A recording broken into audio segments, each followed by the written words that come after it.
Okay, I'm going to cover Justicialist truths number 8 and 9. Now, number 8 basically states that the political scale, the scale of action for the Justicialist is the nation, the movement, and then men.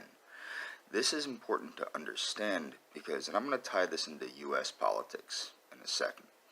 The nation, without the nation, you have no movement, and without the movement, there's nothing to save the nation.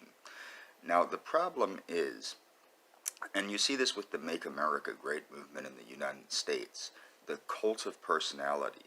People put the man above the movement, and you see a lot of Trump worship without understanding that Trump is not, has no intention of making America great again. His intentions are to put Israel first, not America.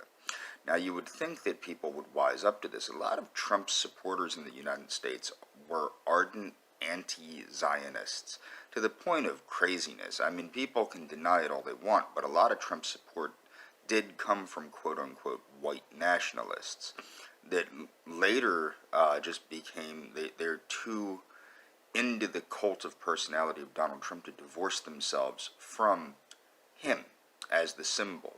They can't understand that the United States must come before their loyalty to Donald Trump. Now, to go into number 9, which is my favorite of the Peronist truths, because it's the most true, which is politics is not an end in itself, but merely a means to achieve the well-being of the nation as measured in the well-being of the people and the happiness of the people. The reason this is important to understand is so many people get so intertwined with politics that they identify as the political system. For example, I have identified in the past as a National Socialist. I was even registered to vote as a National Socialist. But unlike many people that embrace this identity of National Socialism to a comical level, I understood, even back then, when I registered as a National Socialist, that National Socialism is not an identity. I am not National Socialism, and National Socialism is not me. National Socialism is a means to an end, and that end is the well-being of the nation, as measured in the well-being of the people. Any political system that is not based on the well-being of a nation and the well-being of the people is a false political system. In the United States, we have a monocratic system of basically the Republicans and the Democrats are a one-party system, and they're not based on the well-being of the people.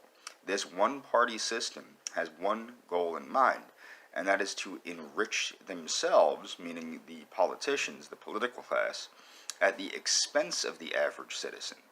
So, and through special interest groups like AIPAC and things like this. Now, some of the people, like I believe Donald Trump, for example, Donald Trump, I believe, is an ardent Zionist. I believe that he is an Israeli first Zionist. I believe that Donald Trump sees the United States as a means to enrich Israel and raise Israel up. I don't believe Donald Trump's loyalty is in the United States. But any political system that sees itself as a political system, for example, conservatives that identify as a conservative and do not see conservatism as a way to preserve the nature of the republic in this country, are not true conservatives. And their identity has become that of a conservative. A liberal that identifies as a liberal but does not see liberalism as a means of preserving the liberty of the individual is not a true liberal, but takes on the identity of a liberal instead of seeing liberalism as a means to an end.